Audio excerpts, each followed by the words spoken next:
지난주에 이어서 부활의 주님, 찾아오시는 주님, 오늘도 만나시고 눈이 열리시기를 소망합니다. 우리는 누군가에게 잘못을 했거나 누군가 나에게 잘못을 했을 때 과연 몇 번이나 용서하실 수 있을까요? 남이면 뭐 그렇다 치더라도 한 번도 용서 못할 수도 있겠죠. 자녀라면 어떻게 하시겠습니까? 자녀가 나에게 죄를 저질렀습니다. 잘못을 했습니다. 약속을 어겼습니다. 말썽을 피웠습니다. 사고를 쳤습니다. 하지 말라고 했는데 2번, 3번, 4번, 5번. 몇 번까지 용서하실 수 있겠습니까? 마음으로부터. 쉽지 않은 문제입니다. 결국 용서가 얼마나 우리가 사랑하는지를 보여주는 또 하나의 큰 척도입니다. 기준입니다. 우리가 아무리 사랑한다고 하지만 용서하지 못한다면 사랑하는 게 아닐 수도 있죠. 그거의 끝판을 보여주신 분이 바로 예수님이십니다. 예수님께서 참 하나님, 참 신이시지만 참 사람으로 이 땅에 오셨단 말이죠. 그분도 감정이 있단 말이죠. 성경에서 예수님이 화가 나시는, 저주하시는 장면을 보셨습니까? 나옵니다. 이 독사의 세대들아. 완벽한 저주를 퍼부으시죠. 누구에게? 바리새인들에게, 서기관들에게, 율법사들에게 유일하게 그런 욕을 하십니다. 감정이 있으시다는 얘기예요. 뭐 그런 화를 내실 때 독사의 세대들아 이렇게 하셨겠습니까? 책 읽듯이 우리가 지금 성경 읽듯이 독사의 세대들아 이렇게 안 했습니다. 예수님도 분노하시고 진노하셨을 겁니다. 그리고 슬퍼하시죠. 나사로의 무덤 앞에서도 우시고 기도하면서 우시고 예수님도 감정이 있으셨거든요. 중요한 건 함께 동거동락했던 제자들이 있었습니다. 신약 시대에 2000년간 예수님을 믿는 모든 성도를 성경은 제자라고 합니다. 제자는 나중에 되는 게 아니고 처음 구원받았을 때 그때부터 제자입니다. 그 삶을 살고 있든 못 살고 있든 제자라는 정체성은 사라지지 않습니다. 조금 철이 들고 믿음이 자라고 주님이 더 보이고 말씀이 더 깨달아지면 질수록 그 길을 가게 되는 거죠. 처음부터 제자는 제자입니다. 그런데 참 우리가 위로받고 또 감사할 수 있는 부분이 바로 신약 성경에 예수님의 제자들이, 특히 12제자라고 하는 사람들이 전혀 위대하지가 않습니다. 결론적으로 나중에 사도행전에서 위대한 사도들이 되지만 사복음서에서 예수님의 제자들은 정말 미안하고 죄송한데 형편이 없습니다. 한마디로 우리와 똑같아요. 그 중에 우리는 오늘 도마라는 사람을 좀 보고자 합니다. 이 도마가 부활의 주님을 만나는 장면이 다른 복음서에는 안 나와요. 그냥 12명, 11제자 만나는 장면처럼 나오지 도마 스토리로는 요한복음이 유일합니다. 왜 기록하셨을까? 이런 걸 읽어야 진짜 성경이 은혜가 되는 거예요. 마태복음, 마가복음, 누가복음, 요한복음 비슷하네. 예수님이 다 행하신 기적과 사랑과 베푸신 긍휼과 고치시고 그리고 고난 받으시고 부활하시고 이렇게 읽으면 사복음서가 필요 없죠. 왜 주님은 우리에게 4개의 복음서를 주셨을까? 요한복음에 이제 유일하게 부활의 주님이 제자들에게 나타나셨을 때 요한복음엔 이렇게 나와요. 처음 나타나신 그날 도마가 그 자리에 없었습니다. 도마가 그 자리에 없었어요. 그래서 오늘 말씀이 24절이 이렇게 시작하는 거죠. 그러나 12 중에 하나인 디두모라 하는 도마는 예수님께서 오셨을 때 그들과 함께 있지 아니하였더라. 그래서 다른 제자들이 도마에게 얘기했어요. 우리가 주님을 보았다. 부활하신 예수님이 제자들에게 나타나셨다. 우리에게 나타나셨다. 그래서 이제 믿으라 이 말인 거죠. 근데 도마가 말합니다. 내가 그분의 손에 있는 못자국을 보고 내 손가락을 그 못자국에 넣고 내 손을 그 예수님 옆구리에 넣어보지 아니하고는 믿지 아니하겠노라. 지금 제자의 입에서 무슨 말이 나왔어요? 믿지 아니하겠노라. 제자는 믿음의 사람인데 믿지 아니하겠노라. 뭐 하지 아니하면? 보지 아니하면. 내가 직접 내 눈으로 보고 만지지 아니하면. 그 전까지는 예수님이 부활하셨다고 웃기고 있네. 이거 지금 누구 얘기예요? 도마, 제자의 얘기입니다. 예수님의 12제자 중에 한 사람의 이야기입니다. 500명 중에 한 사람도 아니고 70명 중에 한 사람도 아니고 12제자, 핵심 중에 핵심. 이 정도면 배신이에요. 우리는 시몬 베드로가 나는 그분을 모른다 하는 그것만 배신인 줄 아시죠? 그것만 불신인 줄 아시죠? 그것만 예수님을 버린 건 줄 아시죠? 사실 시몬 베드로가 아주 적나라하게 그렇게 부인해서 그렇지 모든 12명이 다 도망갔잖아요. 예수님 버려두고 꽁꽁꽁 숨었잖아요. 지금 이 장면도 원래 제자들이 유대인들을 두려워하여 숨어 있었어요. 그래서 예수님이 부활하신 그날 저녁에 주일날 저녁이죠. 주일날 저녁에 찾아오셔서 너희에게 평강이 있을지어다. 갑자기 막 이 문이 잠겨 있는데 안으로 들어오신단 말이에요. 부활하신 주님이시니까 가능하죠. 뿅 하고 나타나시면서 막 제자들이 두려워하니까 나다 두려워하지 말라. 만져봐라. 여기 봐라. 그래서 제자들이 믿었는데 우리 지금 요한복음의 기록은 도마는 그 자리에 없었다. 아주 재밌는 스토리가 이제 이어지는 겁니다. 그래서 결론은 뭐예요? 도마는 믿지 못했다입니다. 믿지 못했다. 신기한 거는 예수님은 부활하시기 전이나 부활하신 후나 하나님이시거든요. 다 아시거든요. 지금 다 알고 계세요. 이거를 지금 이 자리에 없으시잖아요. 도마와 제자들이 얘기하고 있는 이 자리에는 없으시다고. 근데 알고 계십니다. 그래서 8일 후에 일주일이 지나서 8일 후에 다시 주님께서 나타나시는데 26절에 주님의 제자들이 다시 집 안에 있고 도마도 그들과 함께 있더니 문들이 닫혀 있는데 예수님께서 오셔서 가운데에 서서 말씀하시기를 너희에게 평강이 있을지어다. 부활의 주님은 하나님은 언제나 우리에게 평강을 가져다 주시는 분이죠. 제자들이 예수님이 부활하신 걸 봤는데도 도마 외에 다른 제자들은 아직도 문을 닫고 두려움 안에 있어요. 그러니까 우리의 마음, 제자의 마음을 너무나도 잘 아시는 주님께서 나타나시면서 하시는 이야기가 뭐예요? 평강이 있을지어다. Peace be with you. 평강이 있을지어다. 그러고 이제 오늘의 주인공 갑자기 도마에게 말씀을 하십니다.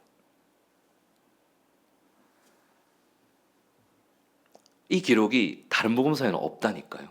근데 우리가 만약에 이 요한복음을 안 봤으면 이 은혜는 이제 오늘 없는 건데 도마가 처음에 없었기 때문에 그래서 내가 그분의 손에 있는 못자국 보고 내 손가락을 그 못자국에 넣고 내 손을 그분의 옆구리에 넣어보지 아니하고는 믿지 않겠다 했던 그 의심 많은 도마에게 지금 주님이 말씀하시는 장면입니다.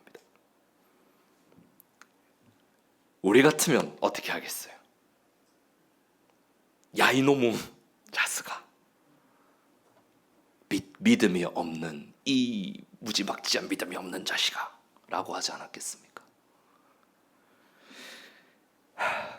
근데 예수님이 도마의 그 마음을 읽으시고는 직접 만져보라 하십니다.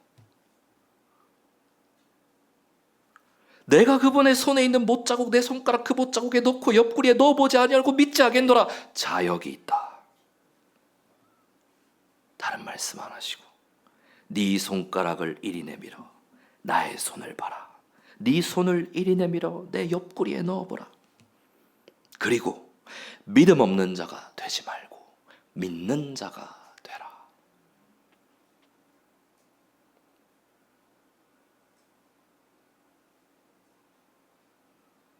저는 이게 용서라고 생각합니다. 그래서 도마가 얼마나 두렵고 떨렸겠어요. 얼마나 죄송했겠어요. 얼마나 놀랍겠어요. 얼마나 무안했겠습니까? 엄청난 고백이 도마의 입에서 나옵니다. 도마가 주님께 대답하여 말씀드리기를 나의 주님이시오 나의 하나님이십니다. 지금 예수님을 하나님이십니다 라고 고백하는 건 도마가 유일합니다. 요한복음의 주제입니다. 요한복음의 주제예요. 말씀이 육신이 되어 우리 가운데 거하신 예수 그리스도. 태초에 말씀이 계셨느니라. 그 말씀이 하나님과 함께 계셨으니 그 말씀은 곧 하나님이시니라. 그분을 드러내고 싶은 게 요한복음이죠. 이제 누구의 입을 통해 마지막에 쫙 드러내십니까? 의심 많은 도마의 입을 통해. 이게 우리 하나님이십니다. 가장 믿음이 충만한 제자를 통해 고백하게 하시는 게 아니라 가장 의심 많았던 도마, 내가 보지 않고는 믿지 아니하겠노라 했던 의심이 가득했던, 불신이 가득했던, 이거를 성경에서 뭐라고 하는지 아십니까? 완악한 마음이라 합니다. 믿지 않으면 하나님은 그걸 다 돌같은 마음이라 그래요. 그랬던 제자의 입을 통해 지금 주님은 고백하게 하시고 받으시는 거예요. 나의 주님이시오 나의 하나님이십니다. 설명이 필요 없죠. 부활이 지금 내 눈앞에서 이 성취된 순간이잖아요. 도마 입장에서는. 예수님이 중요한 말씀을 하십니다. 예수님이 도마에게 도마야 너는 나를 보았기에 믿었으나 보지 아니하고 믿는 자들은 복이 있도다. 너는 나를 보았기에 믿었으나 보지 아니하고 믿는 자들은 복이 있도다. 보지 아니하고 믿으려면 어떻게 해야 되나요? 들었을 때 믿는 거죠. 믿음은 들음에서 나며 들음은 하나님의 말씀에서 나느니라. 말씀을 처음 들었을 때, 부활의 소식을 들었을 때 제자들은 믿지 않았단 말이에요.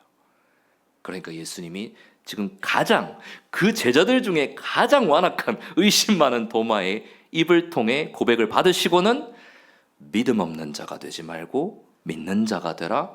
보지 아니하고 믿는 자가 복이 있다.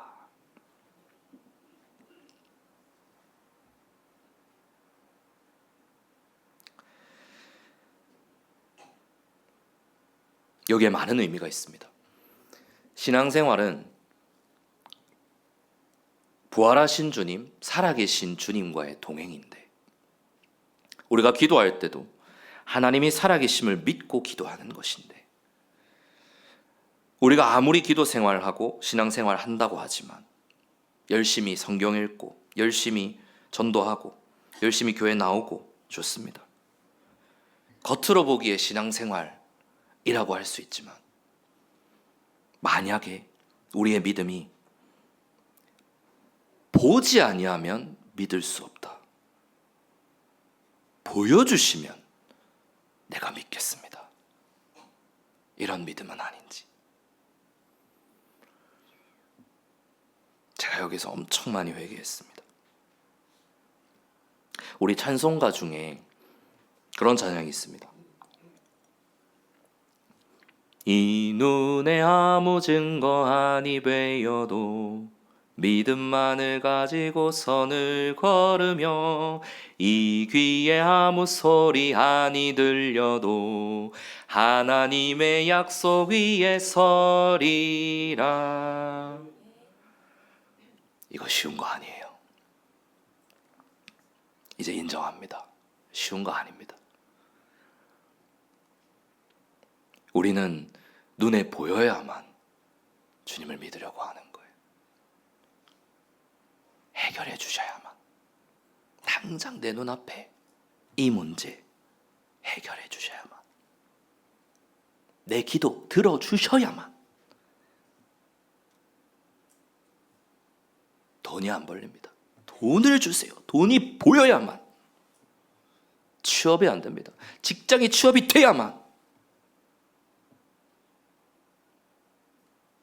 믿음의 배필, 남자친구, 여자친구가 없습니다. 주셔야만, 눈에 보여야만 살아계신 하나님이신 거예요.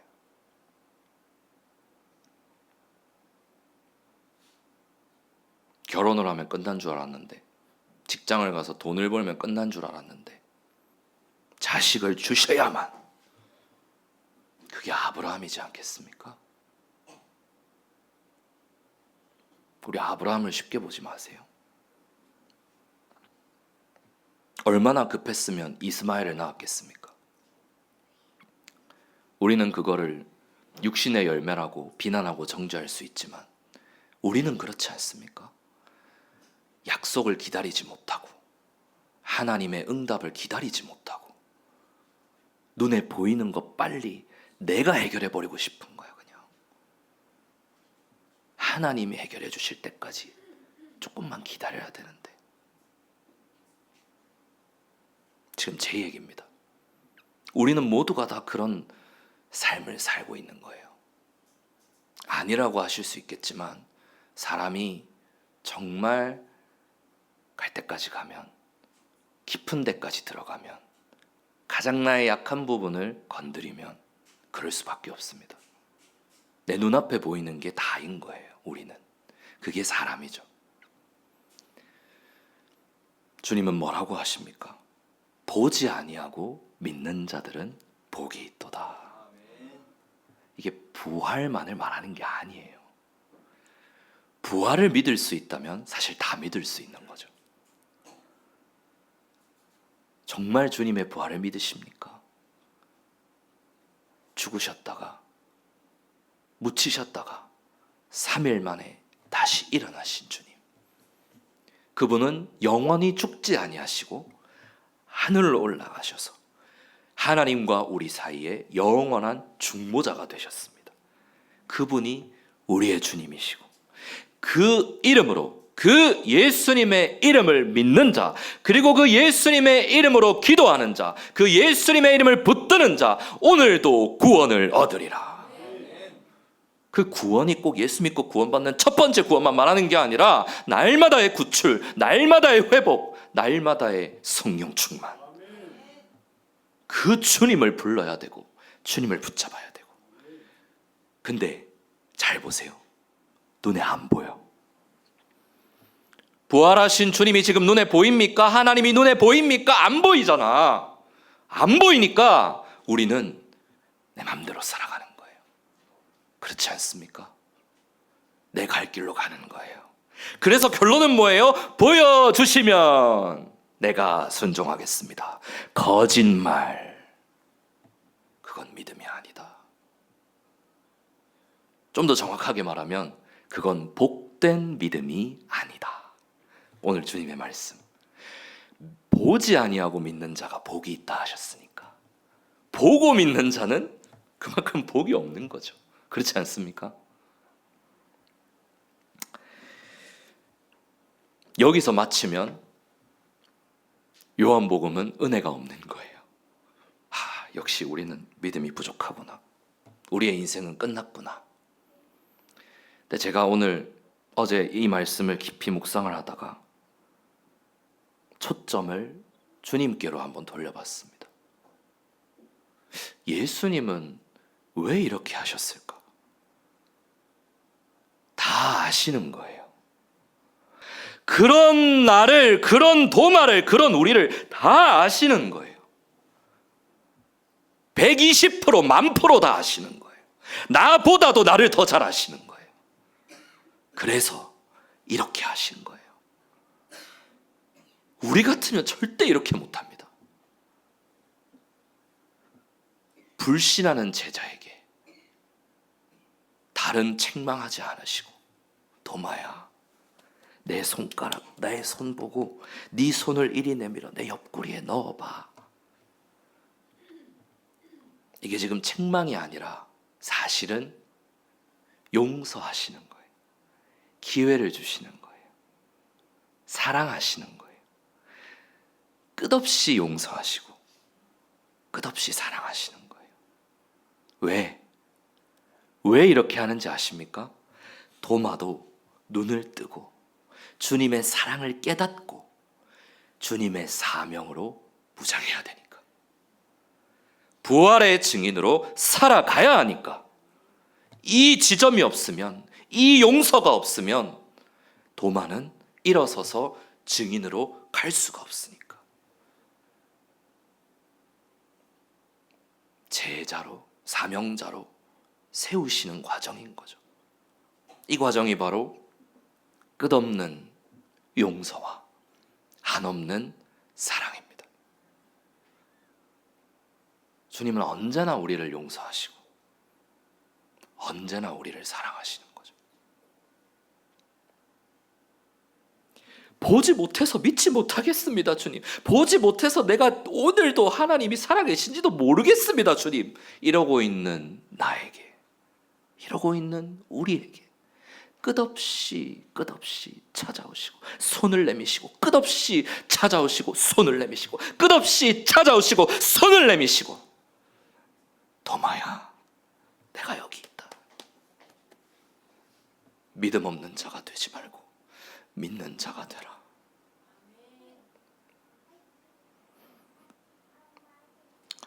주님은 끝없이 찾아오시는 주님이시고 끝없이 용서하시는 거예요. 우리는 믿음이 없습니다. 우리는 의심 덩어리예요. 우리는 죄악 덩어리입니다. 우리는 불순종 덩어리고 영원히 하나님 앞에 의로워질 수가 없어. 내 꼬라지를 보면 용서받을 수 없는 죄인이야.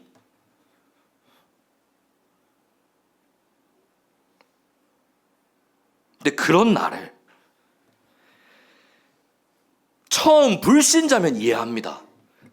교회 한 번도 안 다녔고 예수님 예자도 모르고 복음도 한 번도 안 들어본 사람에게 하나님이 용서하실 수 있죠. 우리는 그렇게 생각들지 않습니까? 근데 교회를 다니고 예수 믿고 영접했다 했고 침례도 받았고 사랑진 교회에서 신앙생활도 하는 사람이, 제자가 그렇게 많이 들었던 disciple, 제자라는 사람이 나는 보지 아니하고는 믿지 않겠습니다. 미친 거 아닙니까? 하나님 앞에서 불경죄예요, 불경죄. 그 믿음 다 어디 갔냐고. 주님, 내 죄를 용서해 주셔서 감사합니다. 그 믿음 다 어디 갔냐고. 첫사랑을 다 잃어버리고. 우리는 다 그런 존재라 이거예요. 제자는 약한 존재라 이거예요. 그래서 지금 요한복음 20장 끝에서 이게 보여주시는 게 뭐냐면, 제자의 힘으로 일어난 게 아니고 제자가 예수님의 부활을 받기 때문에 힘나서 제자의 힘으로 간 게 아니라 주님이 의심 많은 제자들에게 끝없이 확신을 주시고 가르치시고, 사도행전 1장에 보면 40일 동안 하나님의 왕국에 대해서 말씀하시니라. 40일은 돼야 되는 것 같아. 3일로도 안 돼, 일주일로도 안 돼. 40일 동안 계시는 거예요. 부활하신 주님이 할 일이 없어서? 아니요. 제자들을 세우시기 위해서, 제자들의 눈을 뜨게 하시기 위해서 의심 많은 도마 같은 제자들에게 믿음으로 충만하게 하시기 위해서. 그런데 그 주님이 오늘도 우리에게 그렇게 하고 계십니다. 조지 뮬러, 기도의 사람 조지 뮬러가 가장 좋아했고 붙들었던 말씀 구절이 뭔지 아십니까? 예수 그리스도는 어제나 오늘이나 영원토록 동일하시니라.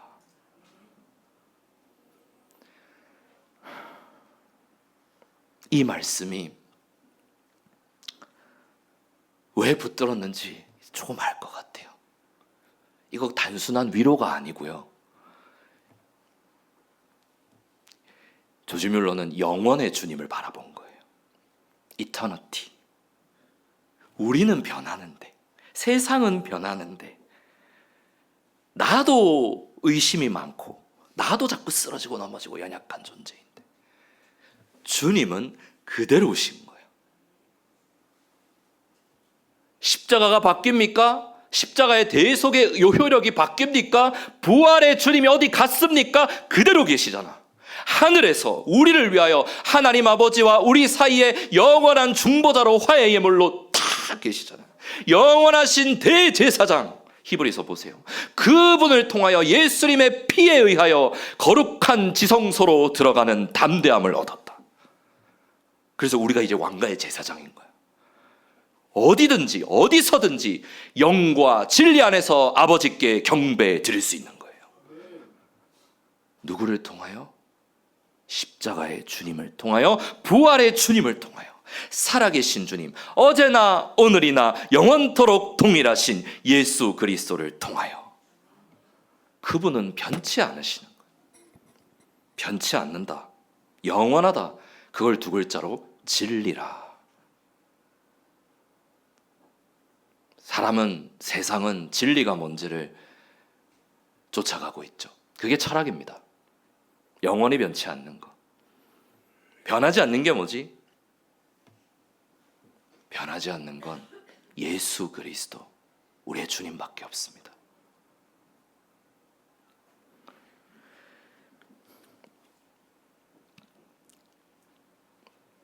끝없이 찾아오시고 끝없이 용서하시는 주님. 그래서 도마가 눈을 떴습니다. 이제 도마는 사도행전에서 성령님의 임하심 이후에 신약교회를 세워가는 과정에서 인도까지 가죠. 한국까지 왔다는 기록도 있습니다. 순교하죠.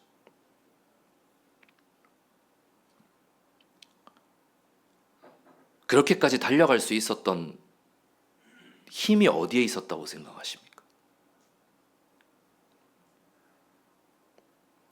예수님이 이렇게 도마에게 찾아오셔서 용서하시고 믿음을 불어넣어주지 않으셨다면, 순교의 도마, 인도의 순교자,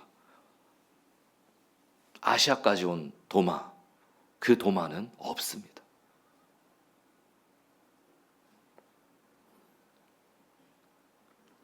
우리가 살아가면서 그리스도인의 전쟁은 결국 보는 것과 보이지 않는 것, 보이는 것과 보이지 아니하는 것의 싸움이에요.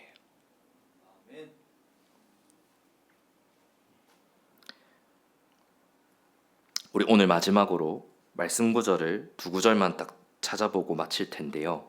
앞에 띄우진 않았습니다. 로마서 8장 24절로 26절을 가보겠습니다.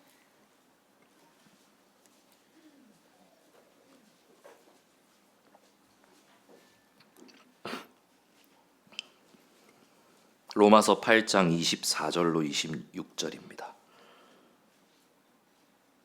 지금 이 대목은 앞에 바로 앞구절 정도의 배경만 보면 이제 하나님의 아들들이 나타나는 것, 그러니까 피조물이 이제 하나님의 자녀의 영광스러운 자유에 이르게 되는 것, 모든 창조물이 탄식하고 고통 중에 상고를 치르고 있다. 근데 그들뿐만 아니라 23절에 성령님의 첫 열매들을 소유한 우리 자신까지도 속으로 탄식하며 양자되는 것, 곧 우리 몸의 구속을 기다리고 있다. 어려운 얘기인데 한마디로 부활의 몸을 입기를 기다리고 있다라는 이야기입니다. 이거 잘 보세요. 눈에 안 보이잖아요.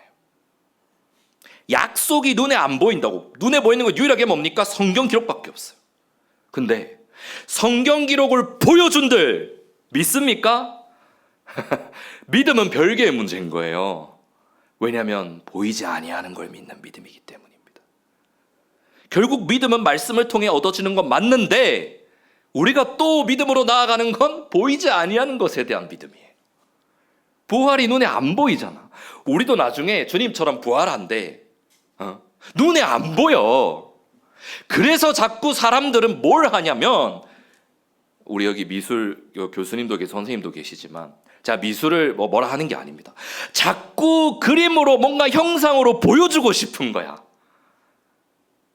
안 믿어지니까. 보여주면 믿을까봐, 보여주면 뭔가 좀 감흥이 올까봐.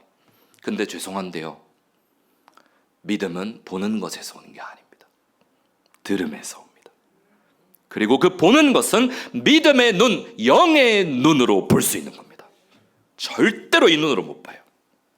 그리고 죄가 나를 가리고 있으면, 의심이 나를 가리고 있으면 절대로 보이지 않습니다.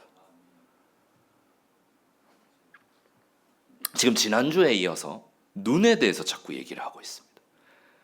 부활에 대해서 예수님은 부활하셨습니다 해야 되는데 지금 성령님께서 어떻게 인도하고 계시냐면, 너희는 부활의 주님을 보았니? 믿고 있니? 정말 눈을 떴니? 이렇게 얘기하시는 거예요. 우리가 보는 것은 보이지 아니하는 거야. 그래서 그 얘기를 어떻게 하냐면 24절에 이렇게 얘기하십니다.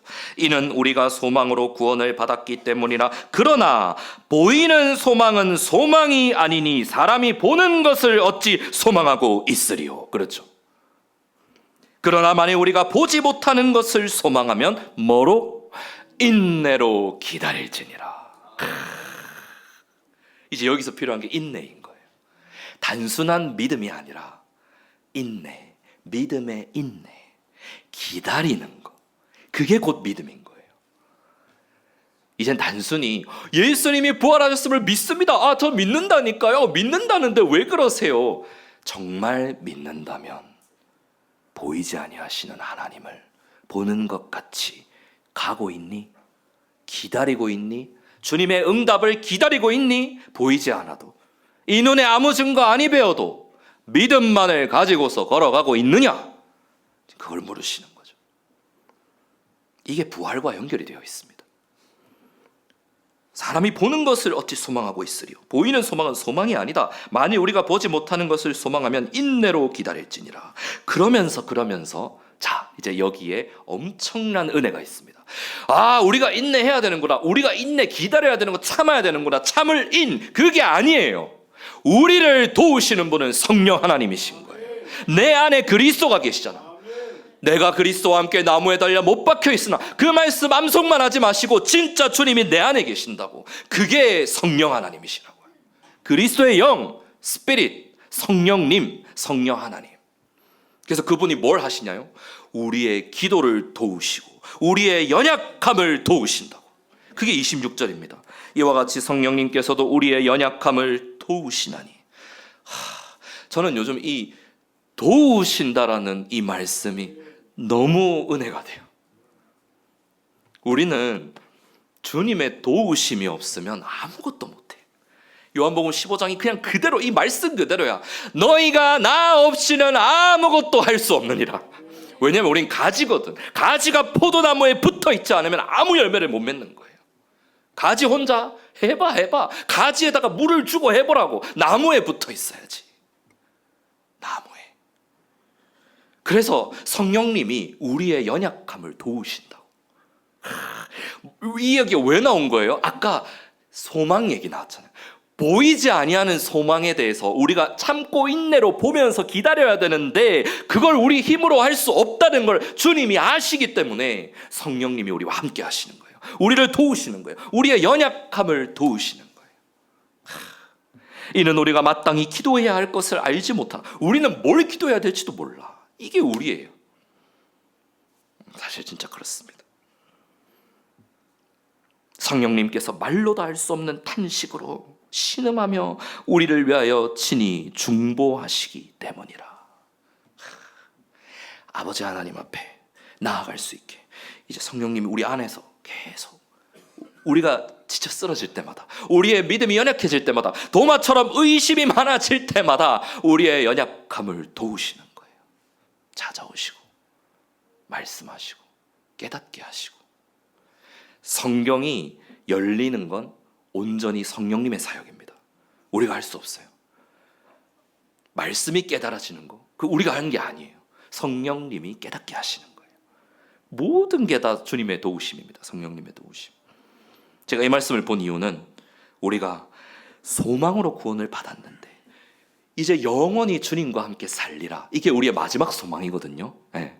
주님이 나를 위해 죽으셨고 부활하셨다, 거기서 끝나는 게 아니라 진짜 부활의 마지막 소망은 뭐냐면 그 부활하신 주님과 나도 그 주님처럼 부활해서 영원히 주님과 살리라.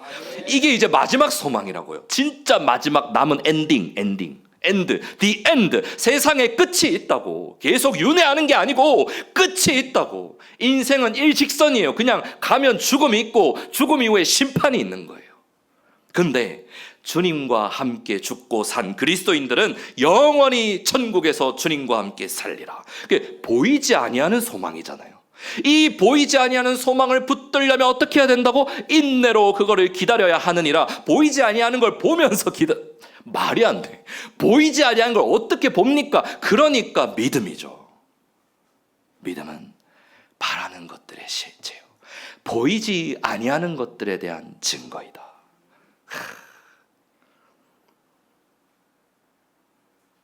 부활이 이렇게 연결되어 있습니다. 주님 나를 위해 죽으셨고 주님 나를 위하여 부활하셨습니다. 너무 중요한 선포예요. 이 선포 계속 하셔야 됩니다. 그런데 이 선포 이후에, 이 선포하는 내 마음 깊은 속에 과연 나는 진짜 보이지 아니하시는 주님, 부활의 주님을 믿고 있는가? 보이지 아니하는데 믿고 있는가? 그 소망을 붙들고 있는가? 마지막으로 고린도후서 4장 17절로 18절입니다. 이제 마무리하겠습니다. 고린도후서 4장 17절로 18절. 이는 우리가 잠시 겪고 있는 가벼운 고난이 우리를 위하여 훨씬 더 뛰어나고 영원한 영광의 무거운 것을 이루기 때문이니라. 성경은 우리가 겪고 있는 고난을 잠시 겪고 있는 가벼운 고난이라. 이게 사실 위로예요. 그래서 결국에는 우리를 위하여 훨씬 더 뛰어나고 영원한 영광의 무거운 것을 이루신다. 이게 엄청난 위로입니다. 보이시기를, 들리시기를 축복합니다. 우리 18절 말씀 다 같이 읽겠습니다.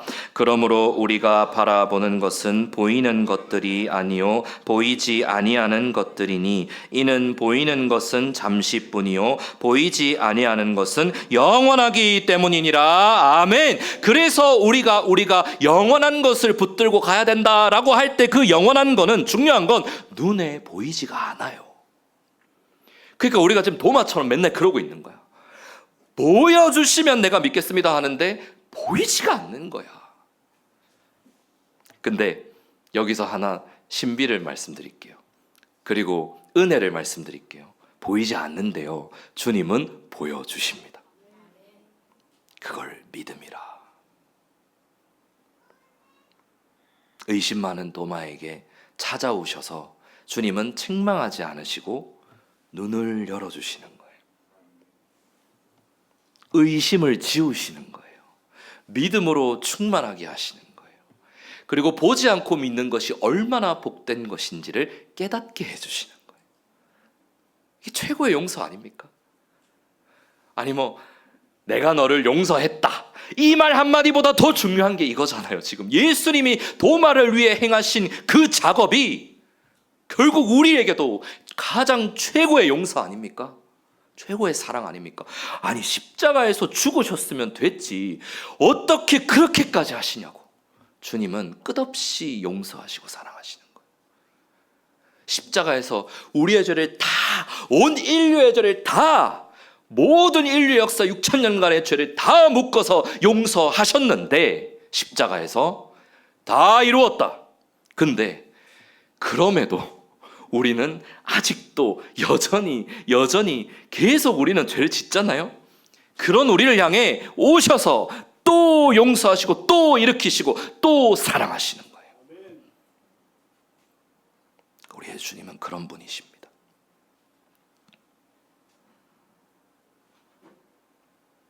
그래서 오늘은 회개하라 이런 말 안 합니다. 오늘 말씀의 주제가 뭔지 아십니까? 부활하신 우리의 예수 그리스도는 어제나 오늘이나 영원토록 동일하시다. 그 주님은 우리를 향해 끝없는 용서와 한없는 사랑을 베푸시는 주님이시다. 그냥 그것만 받아들이세요. 제가 다른 얘기 안 할게요. 오늘부터 회개하시고 기도 열심히 하시고 말씀 열심히 읽으시고, 오늘은 그런 얘기 아닙니다. 지금 제가 하는 이 말에 그냥 있는 그대로 받아들이세요. 아, 주님은 그런 분이구나. 도마에게 하셨잖아요. 도마에게만 하셨습니까? 오늘 길어질까 봐 안 하려고 했는데 요한복음이 20장에서 안 끝나고 21장에서 끝납니다. 20장에서 끝나도 아무 문제 없는 스토리로 끝나요. 부활의 주님. 근데 21장은 전무후무한 기록입니다. 요한복음에만 나오는. 이게 그 유명한 베드로를 용서하시는 장면이죠. 베드로가 나는 주님과 함께 죽을 수 있습니다라고 막 주님을 위해 죽겠습니다. 열정이 넘치는 제자였거든요. 그 열정이 넘치고 열심이 넘치는 제자, 수석 제자에게 예수님이 뭐라고 말씀하시냐면, 닭이 울기 전에 네가 나를 3번 부인하리라. 그래서 베드로가 부인했습니다. 나는 그를 모른다.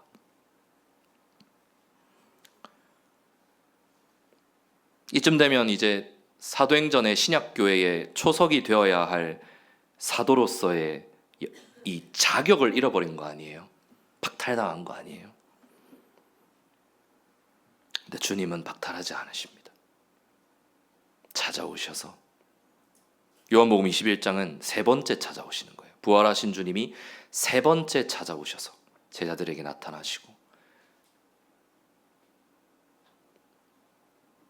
예전에 했었던 추억을 떠올리게 해주시는 거죠. 그게 뭐냐면, 어부들이었으니까 제자들이 어부들로서 막 그물을 던져도 밤새도록 고기를 잡아도 고기가 안 잡혔었는데, 예수님이 누가복음 5장에 처음 시몬에게 나타나신 장면, 베드로에게 깊은 데로 가서 그물을 내려 끌어당기라, 그물을 던지라. 그 장면, 그래서 결국 끌어올렸을 때 엄청난 물고기가 잡혔던 그 장면, 그래서 베드로가 구원받는 장면은 사실 그 장면이에요. 베드로가 거기서 어떻게 구원받는지 아십니까? 그대로 슬라이딩합니다. 주여, 나는 죄인입니다. 나를 떠나소서. 그렇게 구원받았던 베드로. 근데 열심히 주님을 섬기고 제자로서 사역하다가 이제 와장창 뒤로 자빠졌잖아요. 배신했으니까. 얼마나 낙심이 됐겠습니까? 나는 주님을 위하여 죽을 수 있었는데 죽기는커녕 부인을 했어요. 다 다 아시는 주님께서 아무 말씀 안 하시고 다시 물고기 못 잡고 있는 제자들에게 요한복음 21장에서 그물을 내려 끌어당기라. 물고기가 막 넘치도록 막 끌어올려지니까 그제서야 예수님인 줄을 깨닫고 사도 요한이 먼저 보고 주님이시다. 그러니까 베드로가 막 겉옷을 걸치고 막 주님에게로 달려갑니다. 사실 기다리고 있었겠죠. 부활하신 주님은 이미 봤으니까. 근데 그 요한복음 21장이 왜 기록됐냐면 부활하신 예수님을 만났음에도 불구하고 제자들은 아직도 방향을 잡지를 못했어요. 베드로는 아직 용서받지 못했어요. 회복되지 못했어요. 자신이 저지른 잘못 때문에. 베드로뿐만 아니라 모든 제자들이 다 예수님을 버리고 도망갔기 때문에 그 죄책감에서 헤어나올 수 없는 상황이야. 부활의 주님을 만났다고 끝난 게 아니에요. 그래서 우리 주님은 말없이 계속 나타나셔서 회복시키시는 거예요. 이걸 뭐라고 하는지 아십니까? 끝없는 용서. 배신했던 부인했던 제자에게 찾아오셔서 직접 베푸시는 은혜인 거예요. 그러고 뭐라고 물으십니까? 요나의 아들 시몬아, 네가 나를 사랑하느냐? 3번이나 부인했기 때문에 3번 물으시는 거예요. 예, 주님, 제가 주님을 사랑하는 줄을 주님께서 아십니다. 그래, 내 양을 먹이라. 또 베드로에게 말씀하시기를 요나의 아들 시몬아, 네가 나를 사랑하느냐? 예, 제가 주님을 사랑하는 줄을 주님께서 아십니다. 내 양을 먹이라. 3번째 예수님께서 요나의 아들 시몬아, 네가 나를 사랑하느냐? 베드로가 예수님이 3번째 자기에게 물으시니까 근심하며 대답합니다. 주님께서 모든 것을 아시오니 내가 주님을 사랑하는 줄을 주님께서 아시나이다. 내 양을 먹이라. 그러고는 어떻게 순교하는지를, 어떤 죽음으로 하나님께 영광을 돌릴지를 미리 알려주십니다. 순교의 영광, 사명을 주시는 거죠.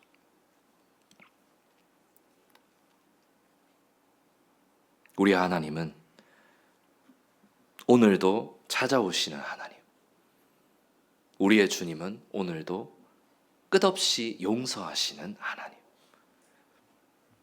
부활의 주님은 내가 너희를 위해 죽었고 부활했다, 그렇게 선포만 하시는 분이 아니라 직접 찾아오셔서 오늘도 끝없이 용서하시고 사랑하시는 하나님. 그래서 우리가 주님의 제자로서의 사명을 감당할 수 있도록 눈을 뜨게 하시는 하나님. 우리의 의심을 거두시고 믿음을 불어넣으시는 살아계신 하나님. 끝없는 용서, 한없는 사랑, 살아계신 어제나 오늘이나 영원토록 동일하신 예수 그리스도를 찬양합니다.